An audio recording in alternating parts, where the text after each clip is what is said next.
McCarthy. You see him on Fox. You read him at National Review Online. And my gosh, I hate to disagree with Andrew C. McCarthy, but he doesn't want a special counsel right now, and I do. Andrew, good morning. How are you? I'm doing great. How are you? Good. Russia, Russia, Russia. What did you make of that last night?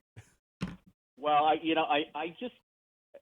would take a lot of heart, I guess, if I were the Trump supporters, and I'd be concerned if I were the Biden supporters, because the one thing that's been pretty thoroughly debunked in the last week is that this was Russian disinformation. There was never any evidence for that proposition in the first place, but now there's a mountain of evidence that there's not. And if Biden is still saying that, it sort of means to me that he's not caught up with where the story is, which is not surprising to you because these guys live in a mainstream media bubble where reality is just not penetrating. When you were watching that with prosecutor eyes, and the vice president repeatedly opened the door to inquiries about the laptop, I mean, he did it 3 or 4 times. Did the little lawyer inside of you say, my gosh, he put it on the table and all the national media is going to have to cover it now? No, because I never think that. I think they always have the capacity to simply ignore something. I wish that weren't true, but I didn't think he was stepping in it that way. What I thought was, I think he's not caught up with where the story is in terms of people who are actually following it closely. I also think enough of the media will cover this that it's going to be a story for a lot of voters, even if the mainstream media tries to suppress it. Well, you know, Bob Alinsky gave that press conference before the debate. We played it all on the Salem Radio Network. Yep. Then we went into it. We never heard the term Bob Alinsky because I bet the president, like me, can't say his name very well. But Bob Alinsky came in and gave this presser, and if no one had said anything, it would be cast out into the darkness. But they came around to the question of getting paid by foreign powers so often, Andy. I just think I'll be amazed if the media doesn't cover it now. A lot of them needed permission. And we got the Wall Street Journal news side warring with the Wall Street Journal op-ed side. But I just can't imagine putting the genie back in the bottle. Where did Joe Biden get his money is now a question that is not as important as shutting down the oil industry, but it's going to matter to some people. How did you grade the debate generally? And then I'll come back to Bob Alinsky. My take on it, Hugh, was that I thought Trump won. If we were talking about like a boxing analogy, I thought Trump won on points, and I thought pretty clearly. But I thought it would be worse for Biden today than it was during the debate because he said things we've already talked about. One of them in terms of the Russian disinformation that were just preposterous. And my one beef, and I should finish the thought. He said things that were preposterous, which now people who, when they are armed with the prior things he said and the video of it, it'll be much more obvious that some of the things he said were real whoppers. And my one beef with the moderator of the debate is that I just think when you know that something is going to be a big issue like fracking, they ought to come armed, knowing that Biden is going to say, I never said that. They ought to come armed with like 12 times he said it. It really doesn't take that much time, but you could roll a clip for about 30 seconds of him saying again and again and again that he wants to get rid of fracking. And I would like to see him like effectively confronted with the things he himself has said. Now, the moderators, they are not charged with fact-checking. I do understand why she did not bring up the half dozen times he's attacked fossil fuels and fracking that Dwayne has on a B-roll that we play all the time. I understand that. But let me play for you Trump prosecuting the case early. Cut number 1, this is the president talking about the laptop from hell, is in the background. Cut number 1. I already prepaid it. Nobody told me that. Did your accountant Nobody tell told you that. Excuse me. And it wasn't written whenever they write this. They keep talking about $750, which I think is a filing fee. But let me just tell you, I prepaid millions and millions of dollars in taxes. Number 1. Number 2, I don't make money from China. You do. I don't make money from Ukraine. You do. I don't make money from Russia. You made $3.5 million, Joe, and your son gave you. They even have a statement that we have to give 10% to the big man. You're the big man, I think. I don't know. Maybe you're not, but you're the big man, I think. Your son said we have to give 10% to the big man. Joe, what's that? Andy, what is this all about, and what did that exchange mean to you in the emails? And if a prosecutor looks at that, what do they say? Well, two separate things, Hugh. What I thought of it was that finally he was getting the focus where it belonged. I couldn't understand why President Trump, for the first few days, wanted to make the issue the FBI and his Justice Department and why they weren't moving fast enough, when the issue here, very simply, politically, is corruption.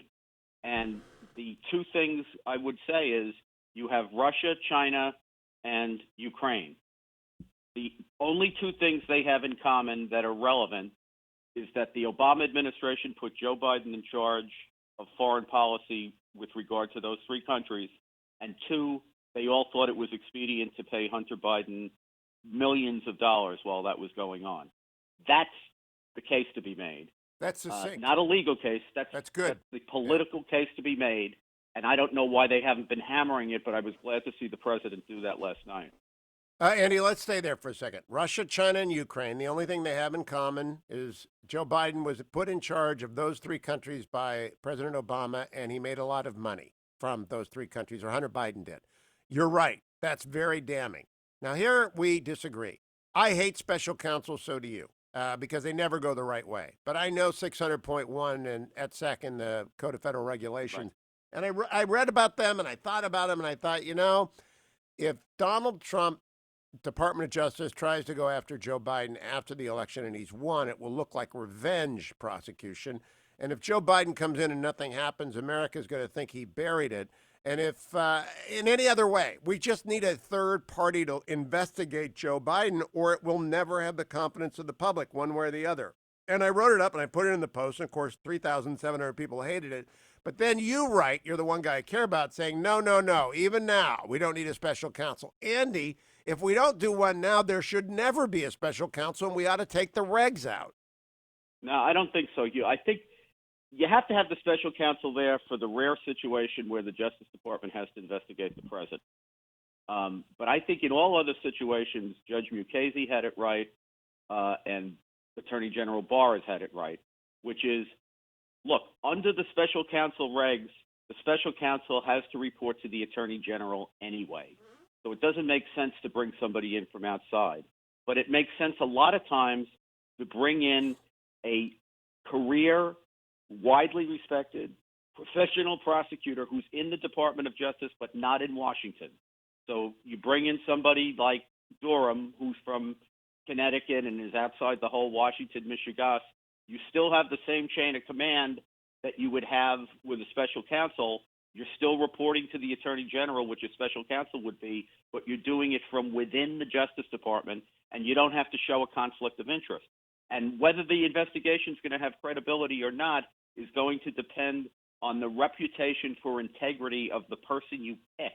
And there's plenty of those people inside the Justice Department. But Andy, let me play advocate for a special counsel here. If Joe Biden wins, there will never be an investigation of this. We know how they rule. We know how they play. We know what they do. Eric Holder was the wingman. He proudly proclaimed it.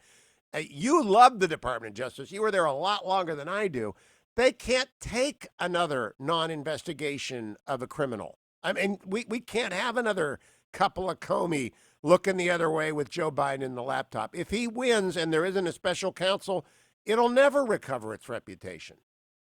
Yeah, but you've changed the facts in an important way, because as I said at the beginning, if it's the Department of Justice having to investigate the president, to me, that's the only situation in which you would need a special counsel, because then you have the predicate for one, which is you have to have a profound conflict of interest that's so profound the Justice Department can't investigate in the normal course. Now, even in that situation, I think if I had the right prosecutor inside the Justice Department, I would be comfortable relying on that. But I do agree with you that if Biden wins, that changes the equation. And if I'm Barr, okay, pause for a second, counselor. If Biden, you're kind of coming my way. Now, imagine that Trump sets up the special counsel because he's lost and Biden's coming in. That special counsel will be tainted, right? It'll look like No, I don't. revenge. No, it'll look like Barr saying, "I'm now going to bring somebody in who has credibility," and dare Biden to dismiss him when he comes in. So you I really don't have a would problem with that. recommend a special counsel if Biden wins, but not now, because I'm just I- afraid of what will You- happen to this poor counsel. No, I would look. The poor counsel, whether he's in the Justice Department or outside the Justice Department, if he's investigating a Democratic administration, it's going to be a very difficult job. So I would put that aside. If I had the right guy in the Justice Department, that's my preference. And I really think what matters to people in terms of the integrity of the investigation is the integrity of the prosecutor. And I believe there are plenty of prosecutors inside the Justice Department who you could give this investigation to. Andy, I think you're projecting your own character and the ability to stand up to this gang. I just watched Holder run that department right into the ground. And I say this with no pleasure. I saw him run it into the ground. It is hard for me to imagine anyone standing up to that gang on the laptop if Biden wins. Last word to you, friend.